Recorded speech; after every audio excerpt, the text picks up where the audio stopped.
Hello students, मैं आपकी मीनू दी आज आपको 10th क्लास का साइंस का चैप्टर नंबर 16 प्राकृतिक संसाधन प्रबंधन कराने जा रही हूँ, जिसमें मैं आपको जीवाश्म ईंधन, प्राकृतिक संसाधन, 5 प्रकार के आर और अन्य बहुत सारी चीज़ों के बारे में बताऊंगी। उम्मीद करती हूँ कि आप मेरा वीडियो अंत तक देखेंगे और इसे लाइक और सब्सक्राइब करना बिल्कुल नहीं भूलेंगे।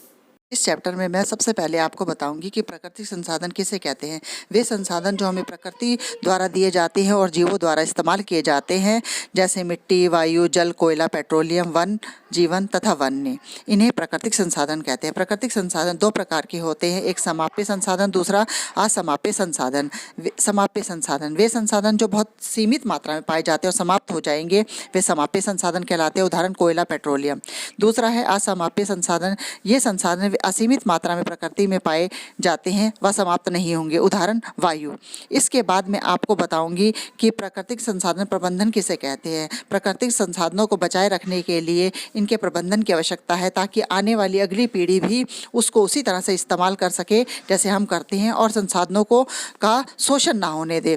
पर्यावरण को बचाने के लिए अंतर्राष्ट्रीय और राष्ट्रीय स्तर पर भी अधिनियम बनाए गए हैं, और प्राकृतिक संसाधनों को बचाना और उनका शोषण न होने देना, इसी को प्राकृतिक संसाधन प्रबंधन कहा जाता है।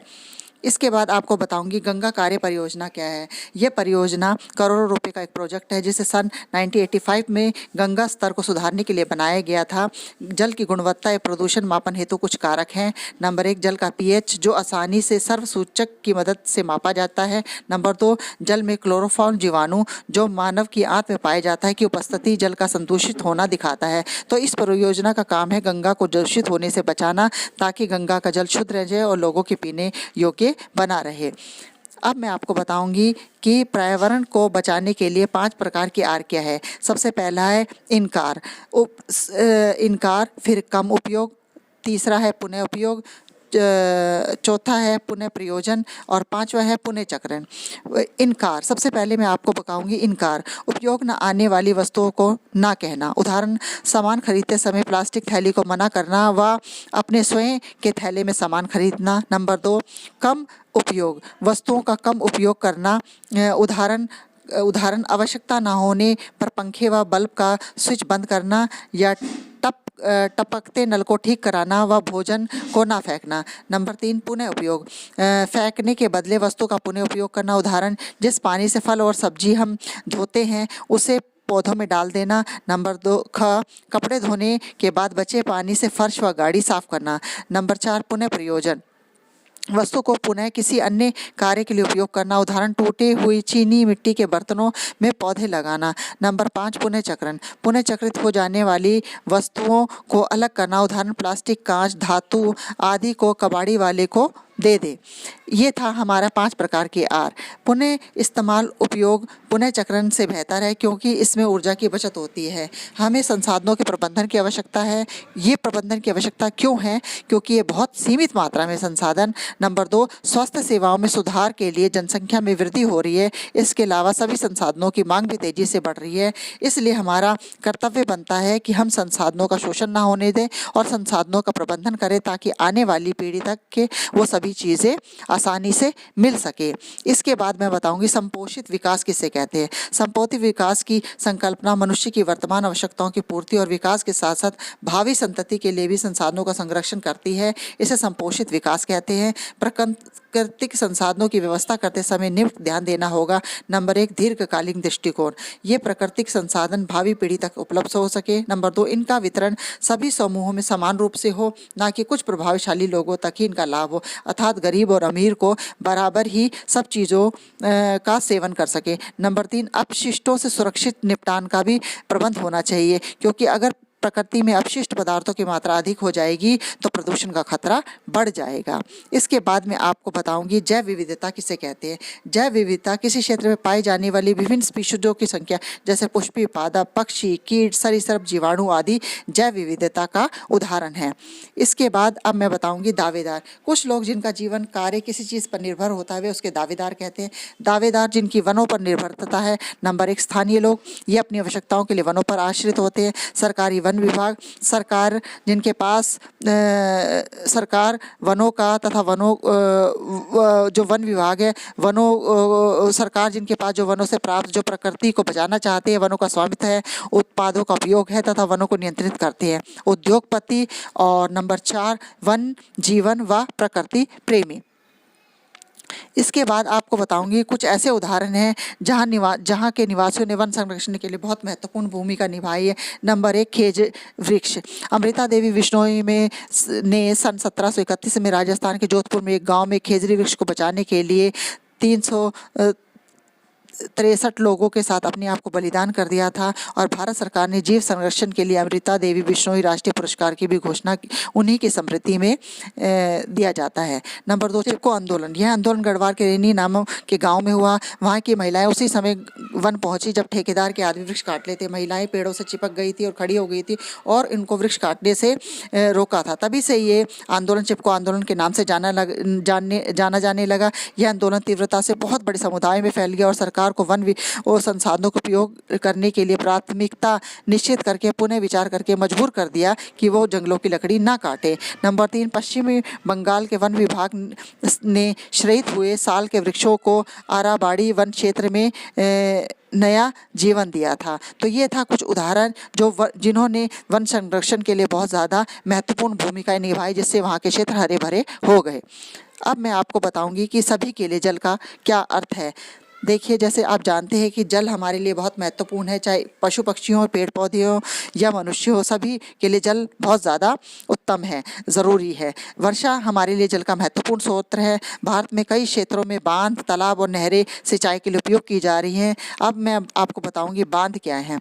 बांध में जल संरक्षण काफ़ी मात्रा में किया जाता है, जिसका उपयोग सिंचाई में ही नहीं बल्कि विद्युत उत्पन्न में भी किया जाता है। कई बड़ी नदियों में जल प्रवाह को नियंत्रित करके बांध बनाए गए हैं, जैसे नंबर 1 टिहरी बांध नदी भगीरथी में बनाया गया, और नंबर 2 सरदार सरोवर बांध ये नर्मदा नदी पे बनाया गया, और नंबर 3 भागड़ नागल बांध जो सतलुज नदी पर बनाया गया है।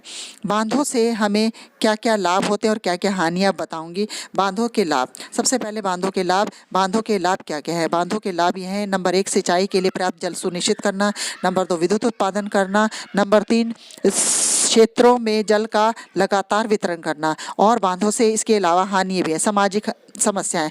नंबर 1 बड़ी संख्या में किसान और आदिवासी विस्थापित होते हैं, नंबर 2 उन्हें मुआवजा भी नहीं मिलता। अब है पर्यावरण समस्याएं। नंबर 1 वनों का क्षय होता है, नंबर 2 जैव विविधता की हानि होती है, नंबर 3 पर्यावरण संतुलन बिगड़ता है। अब है आर्थिक समस्याएं। जनता का अत्यधिक धन लगता है और नंबर 2 उस अनुपात में लाभ नहीं हो पाता। इस तरह हम देखते हैं कि बांधों से लाभ भी है और हानियां भी हैं। इसके बाद में आपको बताऊंगी जल संरक्षण किसे कहते हैं। जल संरक्षण का उद्देश्य है भूमि तथा जल के प्राथमिक स्रोतों का विकास करना। वर्षा जल संरक्षण। वर्षा के जल को संचयन से वर्षा जल को भूमि के अंदर भौम जल के रूप में संरक्षित करना, ये जब वर्षा जल संरक्षण कहलाता है। जल संरक्षण भारत में बहुत प्राचीन संकल्पना है।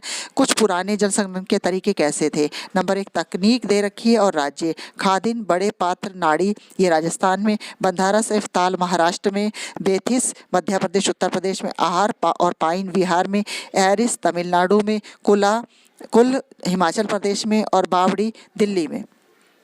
अब मैं आपको बताऊंगी कि भौम जल के रूप में संरक्षण के क्या लाभ है। भौम जल यानी पानी का वाष्पीकरण नहीं होता। नंबर 2 कुओं को भरता है। नंबर 3 पौधों को नमी पहुंचाता है। नंबर 4 मच्छरों के जनन की समस्या नहीं होती, और नंबर 5 यह जंतुओं के अपशिष्ट के संदूषण से सुरक्षित रहता है। इसलिए भौम जल के संरक्षण के बहुत ज़्यादा लाभ है। इसको बचाने से प्रकृति भी काफ़ी हरी भरी हो जाती है और जल का स्तर भी बना रहता है। अब मैं आपको बताऊंगी कोयला और पेट्रोलियम क्या है। कोयला और पेट्रोलियम अनवीनीकरण प्राकृतिक संसाधन है। इन्हें जीवाश्म ईंधन भी कहते हैं। कोयला का जो निर्माण होने में 300 मिलियन वर्ष पूर्व धरती की वनस्पति अवशेषों के अपघटन से कोयले का निर्माण हुआ था, और पेट्रोलियम का निर्माण भी समुद्र में रहने वाले जीवों के मित्र अवशेष के अपघटन से हुआ था। यह अपघटन उच्च दाब और उच्च ताप के कारण हुआ और पेट्रोलियम के निर्माण में लाखों वर्ष लगे। इस तरह हम देखते हैं कि कोयला और पेट्रोलियम के निर्माण में काफ़ी मिलियन वर्ष लगते हैं, तब जाके इनका निर्माण होता है। कोयला और पेट्रोलियम ये अनवीनीकरण संसाधन है, ये भविष्य में समाप्त हो जाएंगे। कोयला वर्तमान दर से जो प्रयोग करने पर कोयला अगले 200 वर्ष तक ही उपलब्ध रह पाएगा और पेट्रोलियम जिस दर से इस्तेमाल हो रहा है वो भी केवल 40 वर्षों तक ही मिलेगा। इसलिए इनका इस्तेमाल हमें सावधानीपूर्वक करना चाहिए। लेकिन जीवाश्म ईंधन के जलाने से बहुत बड़ी हानियाँ भी होती हैं।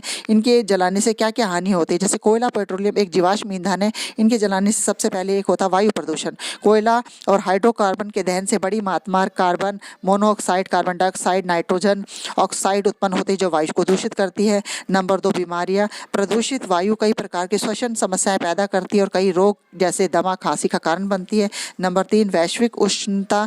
जीवाश्म ईंधन के देह से कार्बन डाइऑक्साइड गैस उत्पन्न होती है जो ग्रीन गैस और विश्व उष्णता प्रदान करती हैं। जीवाश्म ईंधनों का प्रयोग में मितव्ययिता बरतनी चाहिए।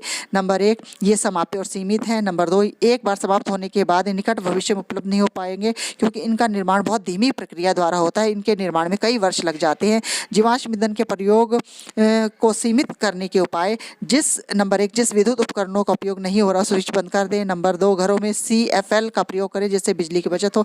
नंबर 3, निजी वाहन की अपेक्षा सार्वजनिक यातायात का प्रयोग करना। नंबर 4, लिफ्ट की अपेक्षा सीढ़ी का उपयोग करना। और नंबर 5, जहां हो सके सोलर कुकर का प्रयोग करना। तो ये था मेरा आज का चैप्टर। आपको कैसा लगा? आप इसे अंत तक देखें मेरी ये वीडियो और इसे लाइक और सब्सक्राइब करना बिल्कुल ना भूलें। धन्यवाद।